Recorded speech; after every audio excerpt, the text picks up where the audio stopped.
New Jersey, they call it the Garden State. But beneath the surface, there's a darker history.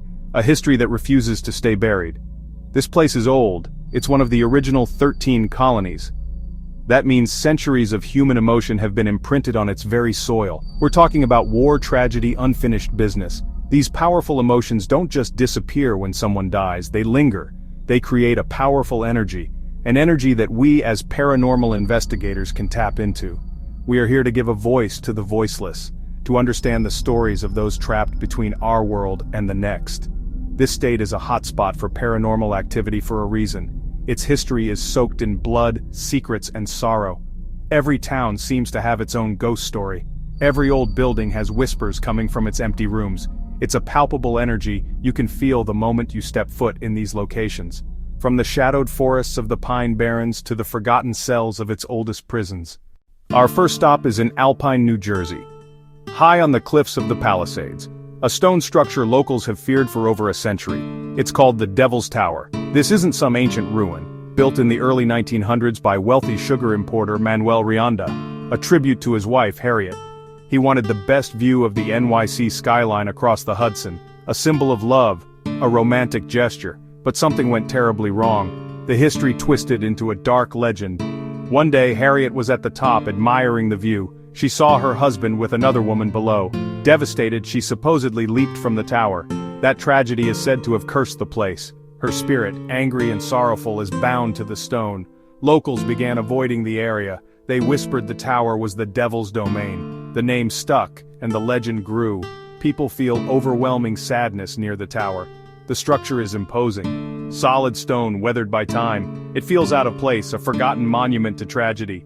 Over the years it's become a magnet for thrill-seekers, paranormal investigators, vandals. The tower has been sealed off with gates and tape. But the stories keep coming. Neighbors report a woman's screams echoing on certain nights. The legend of the Devil's Tower has several dark variations, each more chilling than the last. The most popular one, as we mentioned, is the suicide of Harriet Rianda. But another rumor claims it was never a suicide at all. Some locals believe that Manuel Rianda himself, in a fit of rage, pushed his wife from the tower. This version adds a layer of violent, malicious energy to the haunting. If this is true, Harriet's spirit isn't just sorrowful, it's vengeful. It could explain some of the more aggressive paranormal phenomena reported here, like people being pushed or scratched by an unseen force. The truth is buried with the past, but the energy of that event, whatever it was, remains potent. Another sinister tale attached to the tower involves satanic rituals. For decades, rumors have circulated that cults use the isolated location for dark ceremonies. Locals would find strange symbols painted on the stone and evidence of animal sacrifices. This kind of activity can attract negative and even demonic entities. It acts like a beacon, drawing in dark energies that can attach themselves to a location. So, are the hauntings solely from Harriet's spirit, or has something much older and darker been invited in? This is a question we often face during investigations. A location can have multiple layers of paranormal activity, creating a complex and sometimes dangerous environment for any investigator. The name Devil's Tower itself contributes to the fear. One legend claims that if you drive or walk backward around the tower a certain number of times, the devil himself will appear. People who have tried it report seeing a tall, dark figure in the top window or hearing a deep, guttural growl that seems to come from the stones themselves. It's a challenge that has lured countless teenagers and amateur ghost hunters, many of whom run away in terror. This is why the Devil's Tower remains one of New Jersey's most active and intimidating haunted sites. Our next investigation takes us to the coast to Port Monmouth. Here, overlooking the Sandy Hook Bay, stands a building that has witnessed more of American history than most. It's the Seabrook Wilson House, but it's more famously known as the Spy House. Built around 1663, this is one of the oldest surviving structures in New Jersey. Its nickname comes from its supposed role during the Revolutionary War. The British used the bay as a major staging area, and legend says the tavern's owner at the time, Thomas Seabrook, would get British soldiers drunk on ale, listen to their plans, and pass the information along to the colonial militia. He was a patriot, a spy operating right under the enemy's nose. This house has seen it all. It started as a simple family home, then became a bustling tavern, and for a time, it was even a hotel. Imagine the sheer volume of human emotion that has passed through these walls over 350 years. Births, Deaths, celebrations, secret meetings, moments of fear, moments of bravery.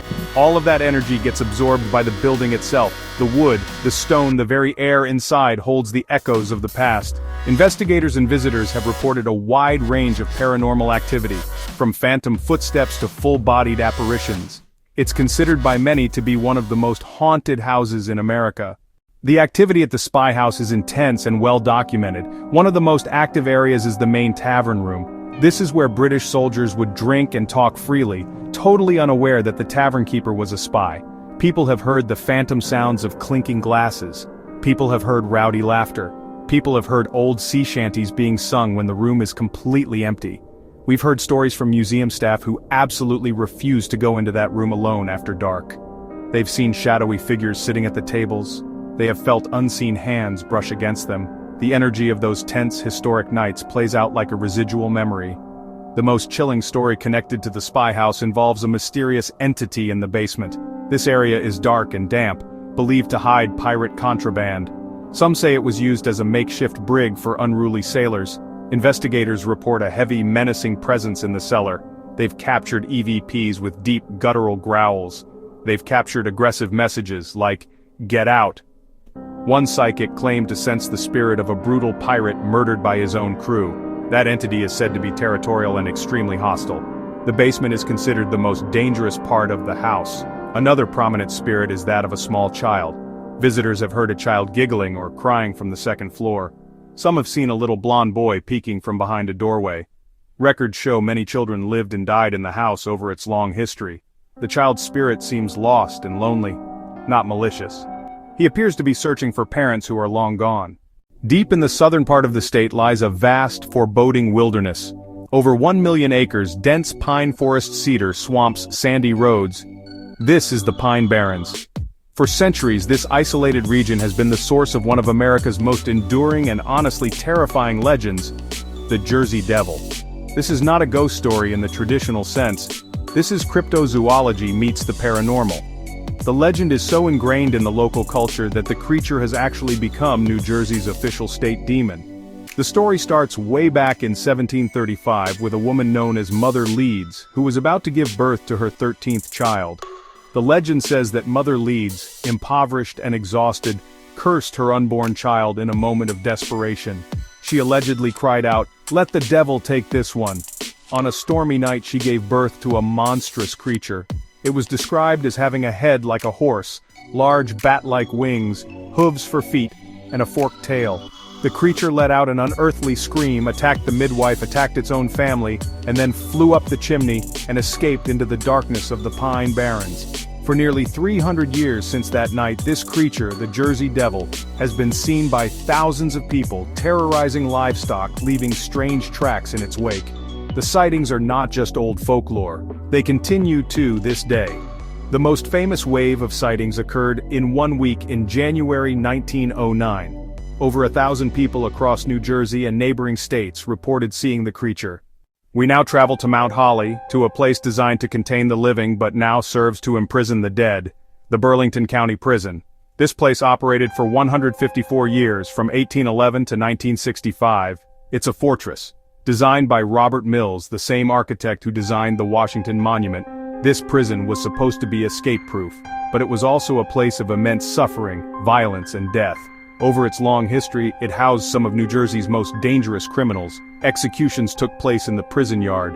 Inmates died from disease in fights and at their own hands. That kind of concentrated human misery leaves a permanent stain. The prison is a stone and iron masterpiece of despair. When you walk inside, the atmosphere changes instantly. The air becomes heavy, the temperature drops, you can feel the collective pain of thousands of souls who were trapped within these walls.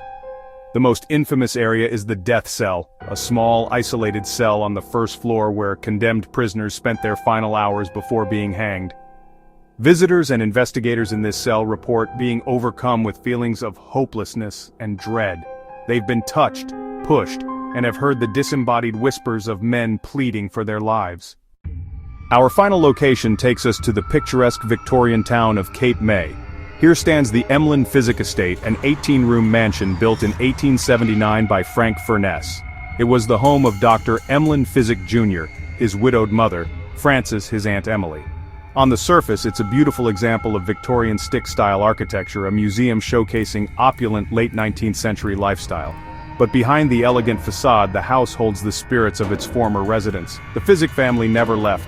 Their energy, their personalities, their personal dramas are still very much a part of the house. Dr. Physic himself was an interesting character. He never married, never practiced medicine, lived off his inheritance, focused on his love for animals. He kept numerous dogs. The family dynamic in the house was said to be quite tense. Dr. Physic's mother and aunt did not always get along. These daily tensions and powerful personalities seem to have been imprinted on the home. Staff and visitors have reported a host of paranormal experiences that directly relate to the family members. They hear the disembodied sounds of women arguing in the upstairs rooms. From the cursed cliffs of the Devil's Tower to the elegant halls of the Physic estate, New Jersey offers a chilling cross-section of the paranormal. These locations are more than just places with spooky stories. They are epicenters of energy, where history and tragedy have left an indelible mark. The spirits of spies, murderers, heartbroken women, and even a demonic creature are said to roam these sites. They are a testament to the idea that strong emotions, love, hate, fear, and sorrow can transcend death itself. They are trapped and they are reaching out. They want their stories heard, their presence acknowledged. This is why we are compelled to investigate. These hotspots continue to attract people from all walks of life. Skeptics come to debunk the claims. Believers come to experience the unknown. Investigators like us come to document the evidence. Using technology like EMF meters, digital recorders, and full-spectrum cameras, we seek to capture tangible proof of these entities. Every EVP, every shadow figure caught on camera, every unexplained spike on our equipment is another piece of the puzzle. We approach every investigation with respect, but we are also there to provoke, to elicit a response, to get the answers we seek.